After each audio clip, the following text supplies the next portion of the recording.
pricing properly your home to selling it. But first, let's hit it.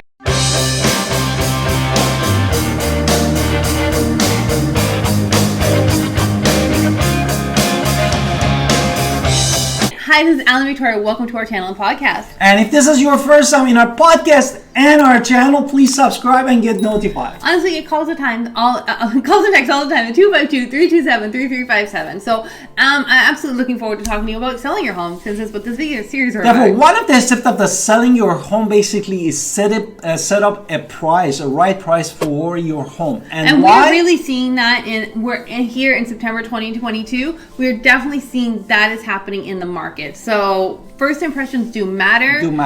Price absolutely does matter to many people. And your house market debut is your first chance to attract all the home buyers. And we want to make sure that attraction is so powerful that when they come, they want to make multiple offers still, because that is what you ultimately want. You want to be in the driver's seat as a seller. So it's super important to price it right.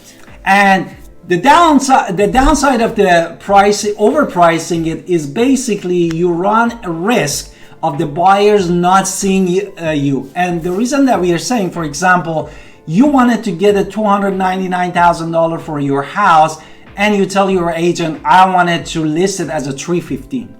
But somebody like me, as a buyer, that my budget and my pre-approval is for $300K, goes online and put in a search criteria in any website, realtor.com, Truly, or Zillow, and put a house up to $300,000. And if you're thinking to yourself, oh, but they can just make an offer and it'll go lower. Most brains do not work that way on the buyer side. The buyer thinks that house is too expensive, so they don't even look at it.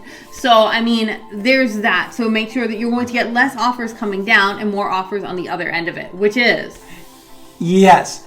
And then the other side also, don't price your house too low, because many people, they think, oh, this is a strategy for me, bring a bidding war, and also I can sell my house super quickly. But there is a downside now to it. There's danger. If you price it too low, that means that people on the other side, let's just say go with that $300,000 person now who's pre-approved, they're going to look at that house and say $250,000. Everybody else houses around there is $300,000. What is wrong with this house? And then they don't even want to see it because they think something is wrong. Therefore, they think there's an underlying issue with your house that you are not disclosing it. Right, because they're reading the market same as you, and they're saying, hey, I've been looking in that neighborhood and all the other houses are $297, so why is this house $250,000? So if you're too low, it's going to be a major problem, because it's going to set off red flags. Now, we do recommend a lowering of a little bit of a price in order to do that bidding war, but it wouldn't never for a couple thousand, you're not that's cutting. Only one weekend, and I wouldn't recommend it beyond that point, because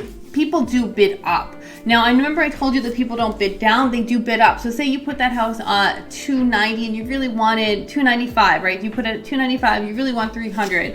People are willing to go up $1,000 or $2 or $3 or $4, and we've seen as more than that as well, in order if they can afford it. So people will bid more, because now it becomes a bidding process, but they don't bid down, they bid up.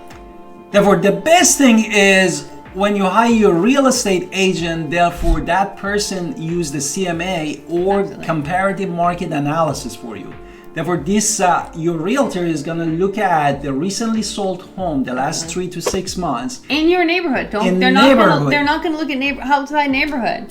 In the similar size and location, which is the neighborhood, and the features comparable to your features, and make sure what one was sold with what price, and that is the best strategy to go with. So they're going to do a comprehensive comparable market analysis. Also, they're going to talk to you. We're going to talk to you about those pre-home inspections, why they're powerful, and it helps you get more money down the road. Yes. I hope this podcast and video was useful. See you in the next video and podcast.